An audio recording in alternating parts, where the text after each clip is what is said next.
When I asked to see our family photo album, my mother looked at me with a calm I had never seen before and said, "We burned those memories for a reason." And for a moment, the room felt smaller, like the air had been pulled out of it, and I could hear the faint ticking of the old wall clock behind her, each second stretching longer than the last. But what unsettled me more than her words was Clara, sitting across the table with her hands folded neatly in her lap, watching me, not surprised, not confused, just waiting, as if this exact moment had been rehearsed long before I ever walked into that dining room. And I realized then that I was the only one who didn't know what was really going on, the only one still clinging to a version of our family that might not have ever existed. I tried to laugh it off at first, to tell myself maybe my mother meant something symbolic. Maybe she was talking about letting go of the past, but her eyes didn't carry any warmth, no softness, just a quiet finality that made my chest tighten, because I remembered those photos. I remembered the worn leather album sitting on the shelf in the hallway for decades, the one I used to flip through on Sunday afternoons, tracing my fingers over faces and places that told the story of who we were, or at least who I thought we were. I remembered my father standing in front of the old house in Ohio, his arm around my mother, both of them smiling in a way that felt real, unguarded, and I remembered a particular photo that had always puzzled me, one that my mother used to skip over too quickly, a picture taken on a summer day by a lake I couldn't quite place, where my father stood beside a man I had never met, both of them looking directly into the camera with expressions that felt too serious for a family memory. I had asked about it once, years ago, and my mother had simply said, "That was a long time ago," and turned the page. And now, sitting there at 68 years old, being told that all of it had been burned, I felt something inside me shift, not break, not shatter, but realign into something colder, more precise. Because people don't destroy memories unless those memories hold something dangerous, something they don't want seen again. And I glanced at Clara once more, noticing how she avoided my eyes now, how her fingers tightened slightly against each other, just enough to betray a crack in that perfect composure. And in that small, almost invisible movement, I understood something that no one had said out loud. This wasn't about old photographs. This wasn't about sentiment or closure. This was about erasing something, something that mattered enough to be hidden. And for the first time in a very long time, I stopped seeing myself as the woman who had been left out of conversations and decisions, and started seeing myself as someone who had been deliberately kept in the dark. And that realization didn't make me angry. It made me patient, because if they thought burning a few albums was enough to erase the past, then they had forgotten one simple thing. I was there. I lived it, and no fire could take that away from me. I did not bring it up again that night. Not at the table, not in front of Clara, not even when my mother stood to clear the plates with that same quiet, controlled expression as if nothing unusual had been said, as if she had not just erased an entire lifetime with a single sentence, and I helped her in silence, rinsing dishes under warm water that felt too hot against my hands, grounding me in something real while my mind kept circling back to her words. We burned those memories for a reason, over and over again, like a phrase that refused to settle. And I realized something else then, something just as unsettling. My mother had not looked surprised when I asked about the album. She had been prepared, which meant this conversation had been anticipated, maybe even planned. And that meant I was late to something that had already been set in motion long before I noticed. After dinner, Clara excused herself first, saying she had an early morning, but the way she paused by the doorway, glancing briefly in my direction with a look that was almost curious, almost amused, told me she was not finished with me, not by a long shot. And when the front door closed behind her, the house seemed to settle into a heavier kind of quiet, the kind that presses against your ears. I dried my hands slowly and turned to my mother, expecting her to say something more, to explain, to soften what she had said earlier, but she did not. She simply folded the dish towel neatly and placed it on the counter, avoiding my eyes, which was something she had never done before, not in all the years I had known her, not even during the hardest times, and that avoidance told me more than any explanation could have, because people only refuse eye contact when they are holding something back, something they do not want reflected back at them. I went to bed that night, but I did not sleep. I lay there staring at the ceiling, listening to the distant hum of the refrigerator down the hall, and for the first time in a long time, I allowed myself to revisit memories I had not questioned before, small moments that once seemed insignificant but now felt like pieces of something. Unfinished, I remembered how certain topics had always been redirected in our family, how questions about my father's early years were answered vaguely or not at all, how certain names were never spoken after a certain point, how that lake in the photograph had never been visited again, not once, as if it had been quietly erased from our lives without explanation. And I remembered how Clara had come into our family 3 years ago, and how quickly things had changed after that, subtle at first. Decisions made without including me, documents handled by others instead of discussed openly, conversations that would stop the moment I entered a room. At the time I had told myself it was just the natural shift of family dynamics, that younger people take charge, that I needed to step back. But now, lying there in the dark, I could not ignore the pattern forming in my mind. This was not about me stepping back. This was about me being moved aside, carefully, deliberately, and I did not yet know why, but I knew enough to understand that whatever had been burned in that album was not gone, not entirely, because people like my mother do not destroy things without first making sure there are no traces left behind, and people like Clara do not sit quietly unless they are certain of the outcome. And yet, despite all of that, there had been something in Clara's expression, just for a second, that suggested she was not as certain as she wanted to appear, and that small crack was enough for me. Because uncertainty means risk, and risk means opportunity, and as I finally closed my eyes, not to sleep, but to think, I made a decision I had not made in years. I would stop asking questions out loud and start finding answers on my own, because whatever truth they believed had been burned with those photographs. I had a feeling it was still out there, waiting to be uncovered the next morning. I did not wait for anyone to wake up. I moved quietly through the house with a kind of purpose I had not felt in years, the floorboards creaking softly under my feet as I made my way to the hallway closet where the old storage boxes had always been kept, the ones no one had touched in a long time, at least not in front of me, and I knelt down slowly, feeling the stiffness in my knees as I reached for the back corner, where a faded cardboard box sat half hidden behind a stack of winter coats. It was lighter than I expected when I pulled it forward, and that alone told me something had already been removed, something important enough that it was no longer safe to leave behind. I opened the lid carefully, not because I was afraid of what I might find, but because I did not want to disturb whatever had been left untouched. Inside were old documents, yellowed envelopes, a few loose photographs that had somehow escaped whatever fire my mother had mentioned, and I picked one up, holding it close to the window where the early morning light filtered in.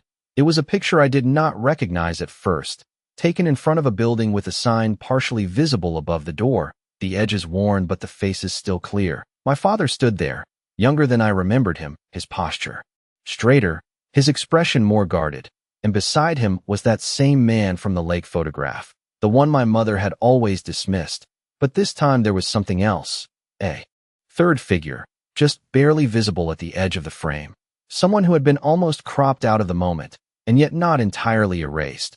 I turned the photo over and found a date written in my father's handwriting, along with a location I had never heard him mention before, and beneath it, a single word that made my fingers tighten slightly around the paper: trust. I set the photograph down slowly and reached deeper into the box, pulling out a stack of folded papers tied together with a thin piece of string, the kind my mother used to keep things organized, and as I untied it, I noticed how carefully everything had been arranged, not discarded, not forgotten, just hidden, which was very different from being destroyed, and that distinction mattered more than I could explain. The first page I unfolded was a letter, typed, formal, dated decades ago, addressed to my father. The language was precise, almost legal, mentioning agreements, transfers, obligations that had been fulfilled or perhaps broken, and although I did not yet understand all of it, I understood enough to know that whatever had happened back then had not been as simple as my mother had always made it seem. I heard a soft sound behind me then, the kind that comes from someone standing still rather than moving, and I did not need to turn around to know who it was, because the air in the room shifted in a way that felt familiar now, controlled, measured. I folded the letter slowly and placed it back in the box before looking over my shoulder, and there she was, Clara, standing in the doorway with that same composed expression, her eyes moving briefly from the open box to my face. And for a moment, neither of us said anything, because there are moments when words only complicate what is already clear, and this was one of them. She stepped forward slightly, not enough to seem threatening, just enough to make her presence known. And in a calm voice she said, "I did not think you would find that so soon." And that was when everything inside me settled into place. Not fear, not confusion, but something far more useful, certainty, because she had just confirmed what I needed to know. This was never about old memories. This was about something they had tried to bury carefully, quietly, and now, without raising my voice, without even standing up, I met her gaze and realized that whatever game they believed they were playing, they had just made their first mistake by underestimating how much I was willing to uncover. Clara did not raise her voice, and she did not step any closer, but there was something in the way she stood there, calm and composed, that made it clear she was not surprised by any of this, not by the box, not by the photograph in my hand, not even by the fact that I had started looking, and that told me more than anything she could have said out loud. Because people who are innocent tend to ask questions, they look confused, they try to understand what is happening. But Clara did none of that.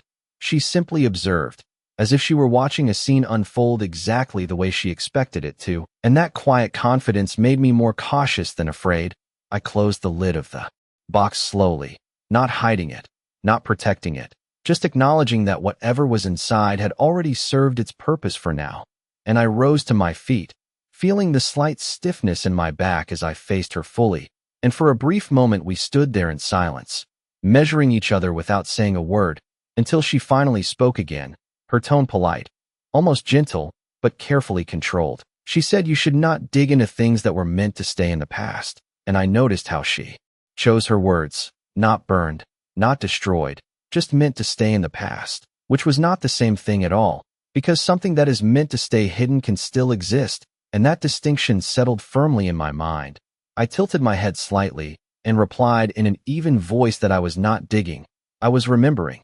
And for the first time since she appeared in the doorway, her expression shifted just enough for me to see it. A flicker of something beneath that polished surface, not fear.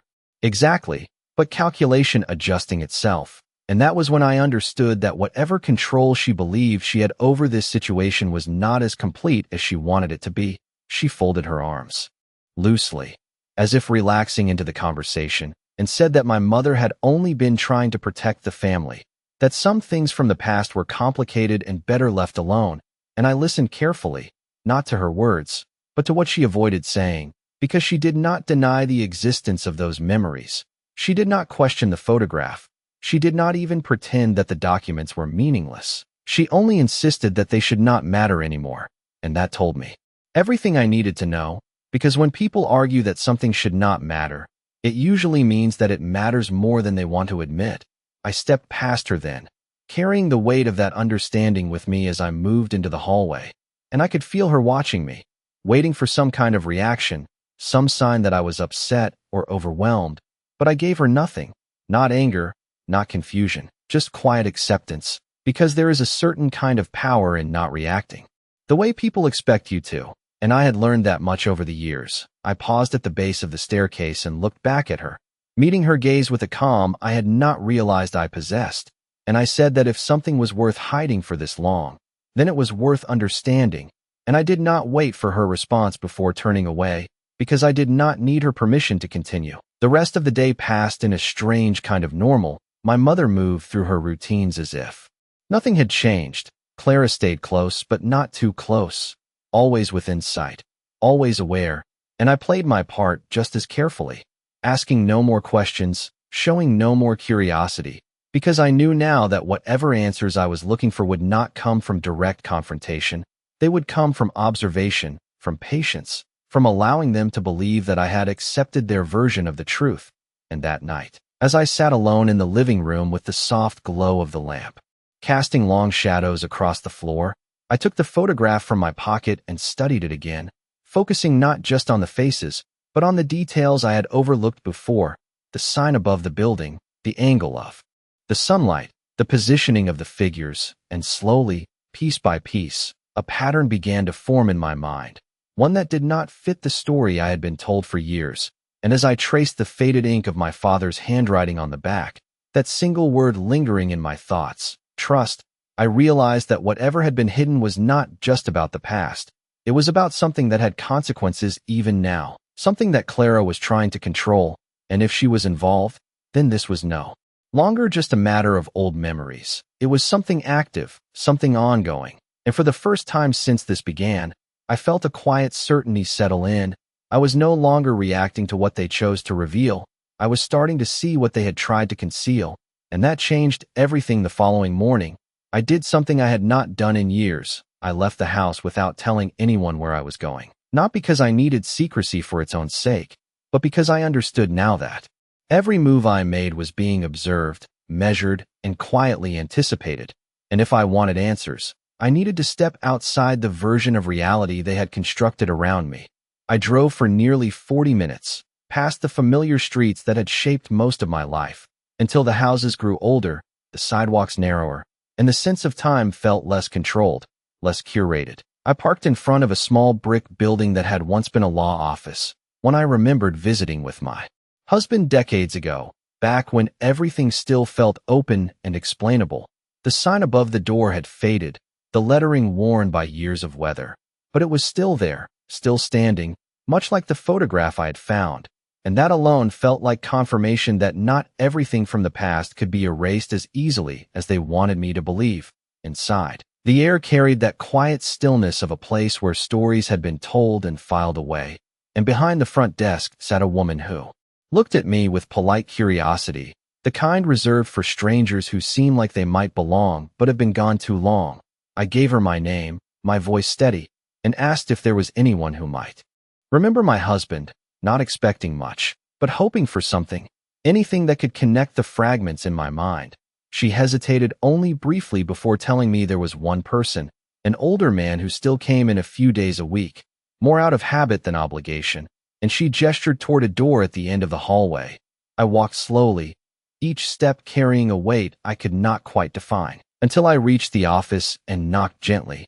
The voice that answered was quiet but clear, inviting me in, and when I stepped inside, I saw a man sitting behind a desk covered in neatly stacked papers, his hair silver, his posture slightly bent with age, but his eyes sharp in a way that immediately told me he noticed everything. I introduced myself, mentioning my husband's name, and for a moment, there was a pause, a flicker of recognition that passed across his face before he leaned back slightly and said that he had not heard that name spoken in a very long time, and that was when I knew I had come to the right place. I did not rush. I did not press. I simply told him that I had found something that did not make sense, something that suggested there were parts of my family's history that had been deliberately hidden, and I watched carefully as he listened, noting how his expression changed not with surprise, but with a kind of quiet understanding. As if he had been waiting for this conversation to happen eventually, he asked me what I had found, and I described the photograph, the documents, the word written on the back, trust, and when I finished, he exhaled slowly, not in disbelief, but in confirmation, and he said something that settled deeply into my mind. He said that some agreements are not meant to last forever, but the consequences of breaking them can last a lifetime. And in that moment, everything inside me became still, focused, because that was not the kind of statement someone makes casually. That was the kind of truth that sits beneath everything else, shaping it quietly. And I realized then that whatever my family had tried to erase was not just a memory. It was part of something binding, something that had required trust to exist in the first place. And I asked him, as calmly as I could, what kind of agreement would require something like that? And he looked at me for a long moment before answering. His voice measured, careful, and he said that it was the kind of agreement where if one person decided to rewrite the story, everyone else would have to live with the consequences. And as those words settled in, I understood something with absolute clarity. This was never just about the past. It was about control, about who got to decide what the truth looked like now. And as I sat there across from him, listening to the quiet ticking of a clock on the wall, I realized that for the first time since this began, I was no longer searching blindly. I was getting closer to something real, something that Clara and my mother had worked very hard to keep hidden, and whatever it was still powerful enough to shape the present. Which meant it was far from over. He did not hand me a file, and he did not give me a name. Instead, he reached for a drawer beside his desk, and pulled out a thin folder, the kind that had been opened and closed so many times that the edges had softened with age, and he placed it between us without sliding it across, as if the act of touching it still carried some weight. I noticed the way his fingers lingered on the cover for just a second longer than necessary before he let go, and that hesitation told me more than any warning could have. This was not just paperwork. This was something that had been kept deliberately, carefully, and perhaps against better judgment. I opened it slowly, not rushing, because by now I understood that the truth did not reveal itself all at once. It unfolded in layers, and the first page was not dramatic or emotional. It was structured, precise, an agreement written in clear legal language, outlining a partnership that had existed long before I ever knew to question it. My husband's name was there, alongside the name of the man from the photograph, and below that, a third signature that I did not recognize. But the terms were what mattered: shared assets, conditional transfers, clauses tied to events that had never been explained to me, and one particular line that made everything inside me grow still. A clause stating that if any party attempted to alter the documented history of ownership or identity connected to those assets, the agreement would trigger a full review and redistribution, meaning that the past was not just a memory, it was a legal foundation, something that could not be erased without consequences.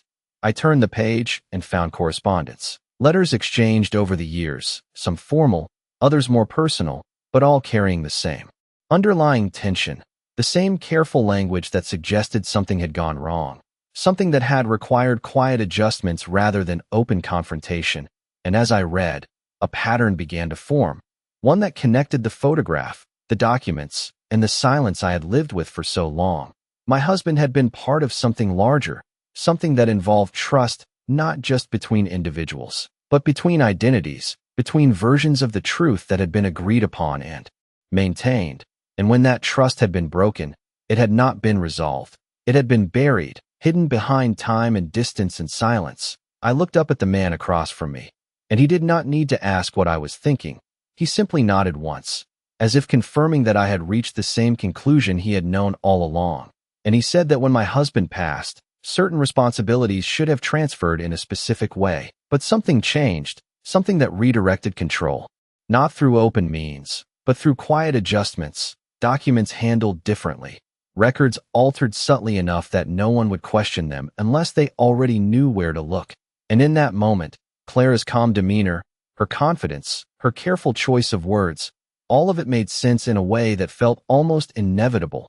She had not just married into the family. She had stepped into a structure that had already been weakened, already vulnerable to being reshaped, and she had taken advantage of that, not by destroying it outright, but by rewriting it slowly, piece by piece, until the original version was no longer visible to anyone who had not been there from the beginning. And my mother, whether by choice or by pressure, had allowed it. Perhaps believing it was safer, perhaps believing it was necessary. I closed the folder carefully, feeling the weight of what I now understood settle into something steady, something clear, because this was no longer a question of what had happened. It was a question of what was still happening, and more importantly, who currently held the power to decide how the story would continue. I stood up slowly, meeting the man's gaze with a quiet certainty, and I asked him one final question, not about the past, not about the agreement, but about what would happen if the original truth were brought forward again. And he held my gaze for a moment before answering in a voice that carried no hesitation. He said that if the truth was properly documented and presented, then everything that had been quietly shifted could be challenged, reconsidered, and potentially reversed. And that was all I needed to hear, because as I walked out of that office and into the late afternoon light, I understood something with absolute clarity. They had not erased the past, they had only hidden it. And now that I knew where to look, it was only a matter of time before I brought it back into the open. I did not rush when I returned home. I parked in the driveway and sat there for a moment with the engine off, watching the reflection of the house in the windshield. The same house that had always felt familiar, now carrying a quiet distance I could not ignore. And for the first time I understood that the walls themselves held more than memories. They held decisions, omissions, carefully managed truths. I stepped inside, and everything looked exactly the same. The furniture untouched, the air still carrying that faint scent of polish and age. But I was not the same person who had walked out that morning. I moved through the space slowly, not searching, just observing, noticing how certain things had been rearranged over time, how some objects had disappeared without explanation, how the house itself had been subtly edited. Just like the past, my mother was in the kitchen when I entered, standing by the counter with a cup of coffee in her hands, and she looked up at me with that same measured calm. But this time I saw something beneath it, a tension that had not been there before, as if she could sense that something had shifted even if she did not yet know what. She asked me where I had been, her tone casual, but her eyes attentive, and I answered simply that I had gone for a drive, which was not a lie, just not the full truth, and she nodded, accepting it too easily, which told me she was not ready to ask the questions she already feared. The answers to Clara appeared a moment later, stepping into the room with that same composed presence, her movements precise, controlled, and she greeted me with a small smile that did not reach her eyes, and I returned it just as calmly, because I understood now that this was not a moment for confrontation, it was a moment for positioning. I took my time pouring a glass of water, setting it down carefully on the table before sitting, allowing the silence to stretch just enough to make it noticeable, but not uncomfortable. And then I spoke, not about what I had learned, not about the documents or the agreement, but about something simple, something almost insignificant. I asked if either of them remembered the old office downtown, the one my husband used to visit years ago, and I watched closely as the question settled between them. My mother's reaction was immediate but subtle, a slight pause, a tightening of her grip on the cup, while Clara's response came a second later, just a fraction too delayed to be natural. She said she had never heard of it, her tone smooth, but her eyes flickered briefly toward my mother before returning to me. And that single glance confirmed everything I needed to know, because it was not the denial that mattered, it was the coordination, the unspoken alignment between them. I nodded slowly, as if satisfied, and let the conversation drift away, because I had no interest in forcing the truth out of them. Not yet. I stood and moved toward the living room, leaving them behind with their carefully maintained version of events. And as I settled into the chair by the window, I allowed myself to think through everything I had seen, everything I had heard, aligning the pieces into something that finally made sense. Clara was not acting alone. She could not be. The changes, the documents, the quiet redirection of control, it required access, knowledge, and time, and my mother had been part of that, whether willingly or reluctantly. She had been the one constant in this house, the one who had remained while everything else shifted, and that meant she had allowed it to happen. Perhaps believing it was necessary, perhaps believing it would protect something, but protection often comes at a cost, and I had a feeling that cost had not yet been fully paid. I reached into my pocket and touched the folded copy of the document I had taken before leaving the office, not to reveal it, not to confront them with it, but simply to remind myself that I now held something they believed was gone, something that could change the balance of everything if used correctly. And as the afternoon light filtered through the window, casting long shadows across the floor, I realized that this was no longer about discovering the truth. I had already done that. This was about deciding when and how to use it, because timing mattered, patience mattered, and most of all, understanding how far they were willing to go to maintain their version of the story mattered. And as I sat there in that quiet room, listening to the faint sounds of movement in the kitchen behind me, I made another decision. I would not confront them directly, not yet. I would let them continue. Let them believe that their control was intact, because the more comfortable they felt, the more likely they were to reveal what they were still trying to protect. And when that moment came, I would be ready, not with anger, not with accusations, but with something far more effective. The truth they thought they had already erased. The next 2 days passed in a quiet rhythm that would have seemed ordinary to anyone watching from the outside. But I paid attention to everything, to the pauses between words, to the way Clara checked her phone more often when she thought no one was looking, to how my mother avoided certain rooms at certain times as if the house itself held boundaries she no longer wanted to cross, and I made sure to behave exactly as they expected me to, calm, agreeable, uninterested in the past, because the most effective way to uncover the truth is to make others believe you are no longer searching for it. On the third morning, I made a small change, subtle enough not to draw suspicion. I suggested we have dinner together that evening. Just the three of us, something simple, something familiar, and my mother agreed almost too quickly while Clara hesitated. Just a fraction longer before nodding, her expression thoughtful, as if weighing something she could not quite name, and that hesitation told me she understood that a shift had occurred, even if she could not yet define it. I spent the afternoon preparing the meal with the same care I had used years ago, moving through the kitchen with steady hands, setting the table with deliberate precision, not as an act of nostalgia, but as a way to create a space where people let their guard down, where patterns of behavior return without effort. And when they both sat down across from me that evening, I saw it clearly, the familiarity of the setting working against them, softening their defenses, encouraging them to slip into habits they had relied on for years. The conversation began lightly, small observations about the day, about the weather, about things that did not matter, and I allowed it to flow naturally, listening more than speaking, waiting for the right moment, because timing, I had learned, was everything. And then, without raising my voice or changing my tone, I introduced something that seemed just as harmless as everything else. I mentioned that I had been thinking about organizing some of the old records in the house, not the photographs, not the obvious things, just the paperwork, the documents that tend to accumulate over decades, and I watched closely as the words settled between them. My mother's reaction was immediate, a tightening of her posture, a quick glance toward Clara that she tried to hide by reaching for her glass, while Clara remained still, too still, her expression neutral, but her attention sharpened in a way that made it clear she was no longer relaxed.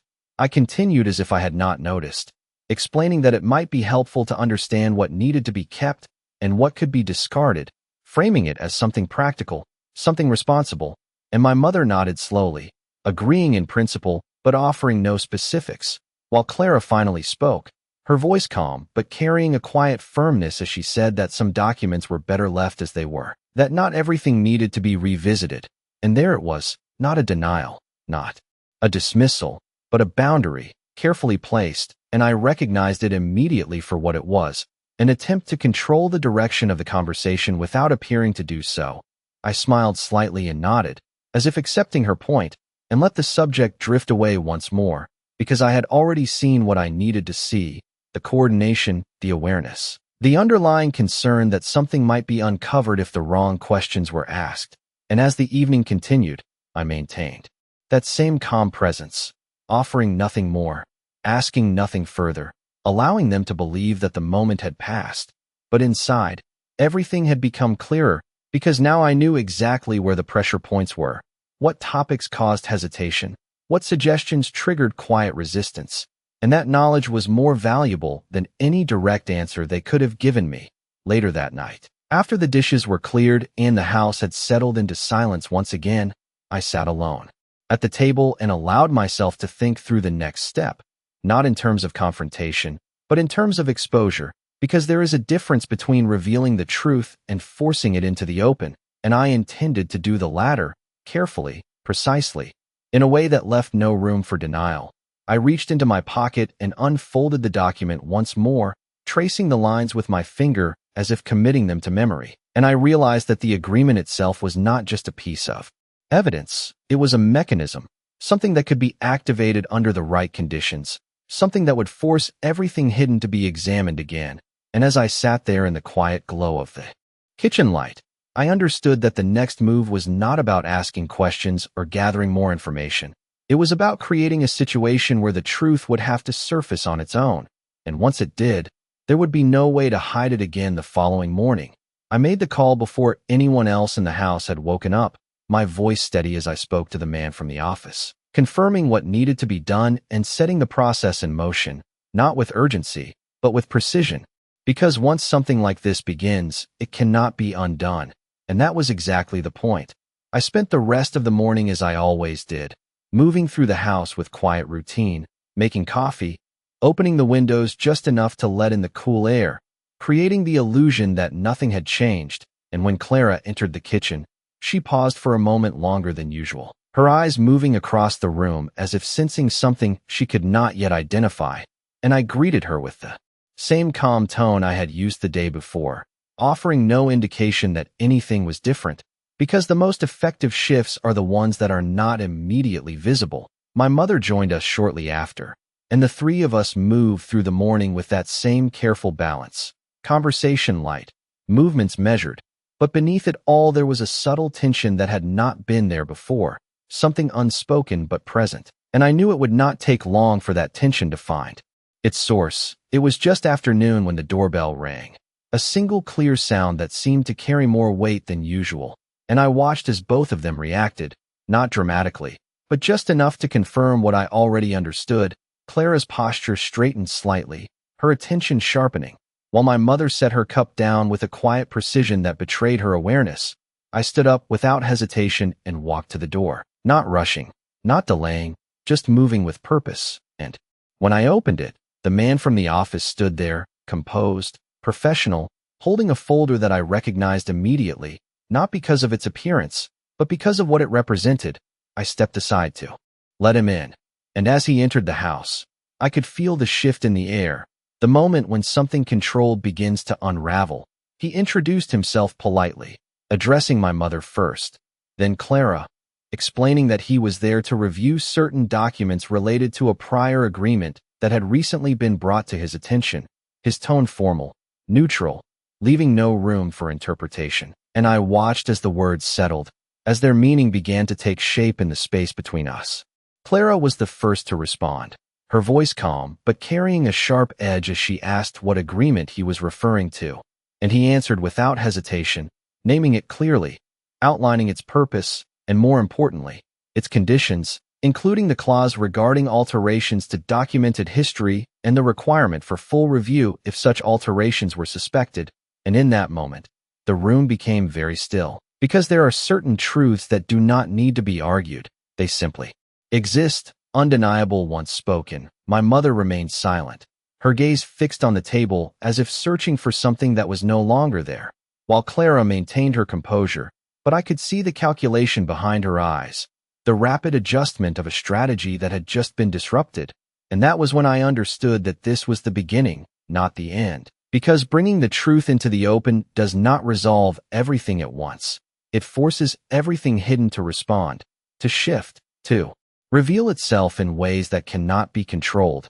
The man continued, explaining the next steps, the review process, the requirement for documentation, the potential outcomes, each word precise, deliberate, leaving no room for avoidance. And I stood there quietly, not intervening, not adding anything. Because this was no longer about what I had to say, it was about what they could no longer hide. And as the conversation unfolded, I realized that the balance had already begun to change, not dramatically, not visibly, but fundamentally, because once the truth is acknowledged in a formal way, it cannot be dismissed or erased, it demands to be addressed. And as I looked at Clara, meeting her gaze with a calm certainty that mirrored her own from before, I knew that whatever control she believed she had built was no longer secure. It had been challenged, and from this point forward, every move she made would carry consequences, not just for the past, but for everything that came next.